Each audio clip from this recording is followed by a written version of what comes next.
Hey guys and welcome back again. इस video में हम लोग बात करेंगे कि मार्केट जब भी अपना सपोर्ट लेवल तोड़ती है तो वो रेजिस्टेंस कैसे बनता है, और जब भी मार्केट अपना रेजिस्टेंस लेवल तोड़ती है तो वो सपोर्ट लेवल कैसे बनता है। तो गाइस, जैसे कि आप लोगों को आइडिया है कि मार्केट का सपोर्ट लेवल क्या होता है, कि मार्केट जब भी उस लेवल के पास आती है, मार्केट में मल्टीपल रिजेक्शंस होती हैं और उसके बाद मार्केट में बायर्स आते हैं और मार्केट जो है ऊपर जाना स्टार्ट कर देती है। ठीक इसी तरीके से जब मार्केट रेजिस्टेंस लेवल के पास आती है, रेजिस्टेंस लेवल मार्केट से ऊपर होता है और मार्केट नीचे होती है, तो जैसी मार्केट रेजिस्टेंस लेवल को टच करती है तो टच करने के बाद यहाँ पे सेलर्स आते हैं और मार्केट फाइनली यहाँ से नीचे गिरना स्टार्ट हो जाती है।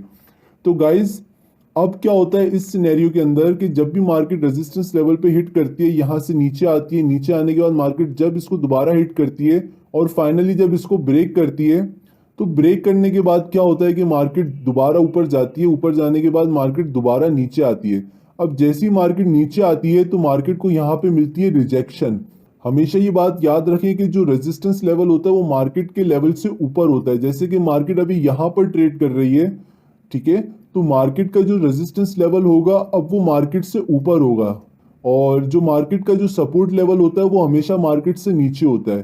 क्योंकि जब मार्केट गिर रही होती है, ठीक है, गिरते गिरते गिरते एक लेवल पर आती है, तो यहाँ पर मार्केट ऊपर है और जो लेवल है वो नीचे है। यानी कि जो नीचे लेवल होता है वो सपोर्ट होता है और जो ऊपर लेवल होता है मार्केट से वो रेजिस्टेंस होता है। लेकिन यहाँ पर आप लोग देखो कि मार्केट ने फाइनली इस रेजिस्टेंस लेवल को ब्रेक कर दिया और मार्केट अब ऊपर है। तो यानी कि इसका मतलब ये हुआ कि जो नीचे का लेवल है अब वो सपोर्ट बन चुका है मार्केट के लिए। अब जब यहाँ पर आपको सपोर्ट लेवल के ऊपर एक रिजेक्शन मिलती है तो वो एक कंफर्मेशन होती है। तो गाइज, ये चीज नोट कर लीजिए कि जो रिजेक्शन होती है वो कंफर्मेशन होती है, और अगर आपको यहाँ पर कंफर्मेशन मिलती है तो इसका मतलब ये होता है कि अब मार्केट में बायर्स फाइनली आ चुके हैं और जो रेजिस्टेंस लेवल था अब वो फाइनली कंफर्म हो चुका है कि ये सपोर्ट बन चुका है। तो गाइज, अब मैं आप लोगों को बताता हूँ कि कंफर्मेशन क्या होती है। तो मैं यहाँ से रिमूव ड्राइंग करता हूँ। तो चलते हैं यहाँ पर कोई एग्जाम्पल देखते हैं। पहले कोई रेजिस्टेंस देखते हैं जो टूटा हो, यहाँ पर देखते हैं। मैं एक पूरी जोन क्रिएट कर लेता हूँ, यहाँ से पूरी जोन सिलेक्ट करते हैं, ठीक है। तो गाइज यहाँ पर देखें, गाइज ये जोन इस तरीके से सिलेक्ट हुई। मैंने यहाँ से इसका हाई लिया, इसका हाई सिलेक्ट किया और इसका यहाँ से इसका क्लोज सिलेक्ट किया। तो गाइज यहाँ पर अब हमारे पास एक जोन आ गई। यहाँ पर आप लोग देखें कि मार्केट को मल्टीपल रिजेक्शंस मिलती है, जिसका मतलब ये है कि ये लेवल बहुत स्ट्रांग है। अब जब ये स्ट्रांग लेवल टूटता है, ठीक है, मार्केट ने इसको कंप्लीटली तोड़ दिया। अब यहाँ पर आप लोग देखें कि एक ग्रीन कैंडल बनती है। ग्रीन कैंडल बनने के बाद एक रेड कैंडल बनती है। अब ये रेड कैंडल आपको क्या कंफर्म कर रही है कि मार्केट में सेलर्स हैं और मार्केट नीचे की तरफ जा रही है। लेकिन आप यहाँ पर ये चीज नोट करें कि मैंने एक जोन क्रिएट की है। जोन यहाँ पर कंप्लीटली नहीं टूटी। कंप्लीटली टूटने का मतलब देखो कि मार्केट ने इस लेवल को भी तोड़ा, इस ग्रीन कैंडल की मैं बात कर रहा हूँ, इस ग्रीन कैंडल ने इस लाइन को भी तोड़ा, इस लाइन को भी तोड़ा और ऊपर जाके बंद हुई। लेकिन अब इस रेड कैंडल ने इस लाइन को तो तोड़ा, पहली वाली लाइन को तोड़ दिया, लेकिन दूसरी वाली लाइन को नहीं तोड़ा और नीचे जाके बंद नहीं हुई। ये जो कैंडल बंद हुई वो यहाँ पर ऊपर जाके बंद हुई, ठीक है। तो मार्केट ने अभी भी इस जोन को नहीं तोड़ा। मार्केट अभी भी इस जोन के अंदर ट्रेड कर रही है और यहाँ से मल्टीपल रिजेक्शन लेने की कोशिश कर रही है। जब हम लोग 15 मिनट के टाइम फ्रेम के ऊपर देखेंगे तो यहाँ पर इस लेवल के ऊपर इसको मल्टीपल रिजेक्शंस मिल रही होंगी और ये लेवल स्ट्रांग होता है तो मार्केट में बायर्स आते हैं। अब मार्केट यहाँ पर ऊपर जाके बंद होती है, यानी कि अब ये जो लेवल होता है ये जो है वो पेनिट्रेट हो चुका है और मार्केट ऊपर जाके बंद हो चुकी है। अब मुझे कंफर्मेशन चाहिए जो मुझे ये वाली कैंडल देती है। यहाँ पे देखिए, ये जो रिजेक्शन होती है, रिजेक्शन आपकी कंफर्मेशन होती है। इसको नोट कर लें कि जो रिजेक्शन होती है वो आपकी कंफर्मेशन होती है। मार्केट जब नीचे जाती है, सेलर्स मार्केट को नीचे की तरफ फेंकते हैं और सेलर्स के फेंकने के बाद मार्केट में बायर्स आते हैं और बायर्स इतनी स्ट्रांगली उसको पुश करते हैं ऊपर की तरफ, जो कैंडल क्लोज होता है वो ऊपर जाके क्लोज होता है। यानी कि ये आपके लिए कंफर्मेशन होती है कि मार्केट में अब जो है वो फाइनली बायर्स आ चुके हैं और ये जो रेजिस्टेंस लेवल है वो फाइनली सपोर्ट बन चुका है।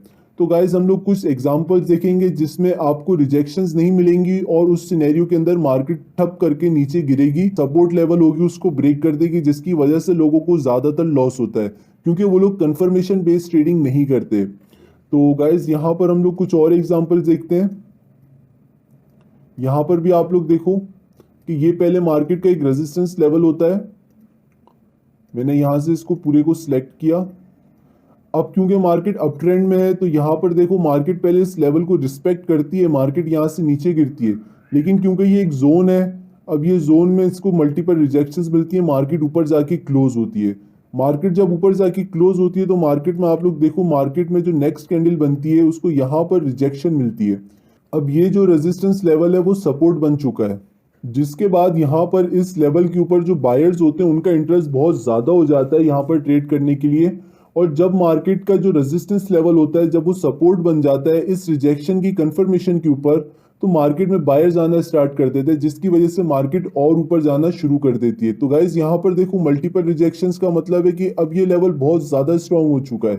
तो गाइज अगर ये कैंडल यहाँ पर नीचे जाके क्लोज होती तो फिर हम लोग यहाँ से अपना स्टॉप लॉस लेके निकल सकते थे, लेकिन क्योंकि मार्केट ने आपको मल्टीपल कंफर्मेशन दी है तो इस लेवल के ऊपर हम लोग फिर ट्रेड कर सकते हैं और फिर होल्ड कर सकते हैं कि मार्केट जब अपना नेक्स्ट रेजिस्टेंस लेवल को हिट करे तो हम लोग वहां से अपना एग्जिट ले सकते हैं। तो गाइज होपफुली आप लोगों को आइडिया हो रहा होगा कि मार्केट का जो रेजिस्टेंस लेवल है जब वो ब्रेक होता है तो वो सपोर्ट कैसे बनता है और किस बेसिस के ऊपर हम लोग ट्रेड करते हैं। तो गाइज रिजेक्शन बहुत ज़रूरी है।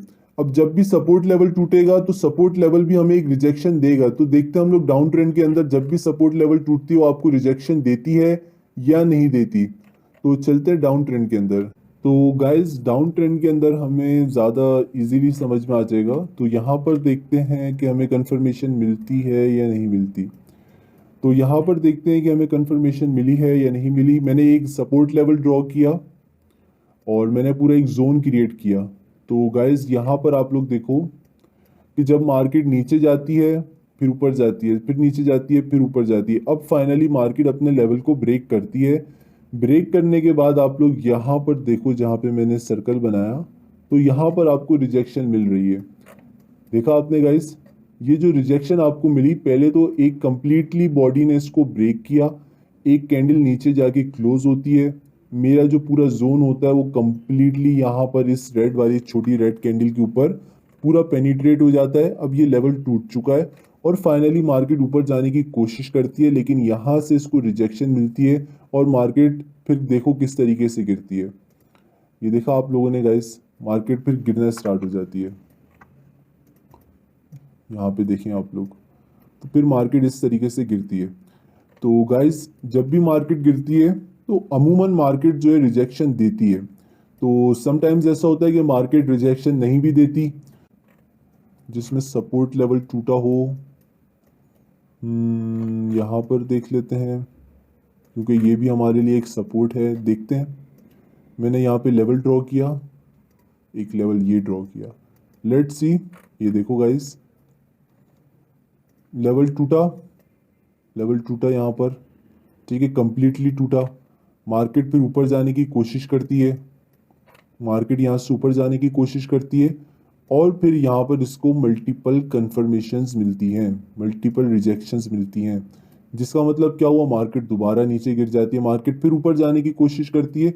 देखो मार्केट का सेम लेवल है, सेम लेवल है जो पहले सपोर्ट था, तो अब वो मार्केट के लिए रेजिस्टेंस बन गया। यहाँ पर देखो मल्टीपल कन्फर्मेशंस मिल रही हैं। और याद रहे गाइस, कोई भी लेवल हो, फिर चाहे सपोर्ट हो या रेजिस्टेंस लेवल हो, वो ताहयात या परमानेंटली वैलिड नहीं रहता। तो गाइज यहाँ तक तो ये काम कर रहा था, लेकिन जब मार्केट ने इसको तोड़ा तो मार्केट ने यहाँ पर भी इसको रिस्पेक्ट दी, इस लेवल पे भी रिस्पेक्ट दी और फिर मार्केट उछली। लेकिन बार बार मार्केट एक लेवल को रिस्पेक्ट नहीं देती, तो मार्केट यहाँ से नीचे गई, ऊपर गई, नीचे गई। अब ये लेवल जो है पेनिट्रेट हो चुका है, अब ये किसी काम का लेवल नहीं है। तो इसी वजह से मैं यहाँ से रिमूव ड्राइंग कर देता हूँ। तो यहाँ पर ये एक रेजिस्टेंस है और मैंने इसको ड्रॉ किया। तो यहाँ पर देखो आप लोग कि मार्केट ने इस रेजिस्टेंस लेवल को जैसे ही तोड़ा, तोड़ने के बाद मार्केट नीचे आती है और नीचे आने के बाद इसको मल्टीपल रिजेक्शंस मिलती है, यहाँ पर, यहाँ पर, यहाँ पर और यहाँ पर। यहाँ पर भी आप लोग देखो तो यहाँ पे जो कैंडल क्लोज हो रही है ये रेड वाली, ये इस जोन से ऊपर क्लोज हो रही है, इस जोन को कंप्लीटली नहीं तोड़ती। तो यानी इसका मतलब क्या हुआ कि ये वाला जो हमारा जोन है वो स्टिल वैलिड है। तो आप लोगों को जब तक मार्केट में रहना है जब तक ये कैंडल क्लोज नहीं होती, और अगर ये कैंडल क्लोज होगी नीचे की तरफ तो आप लोग बेच के निकल सकते हो, और अगर ये कैंडल नहीं क्लोज होती नीचे की तरफ तो फिर आप इसको होल्ड कर सकते हो।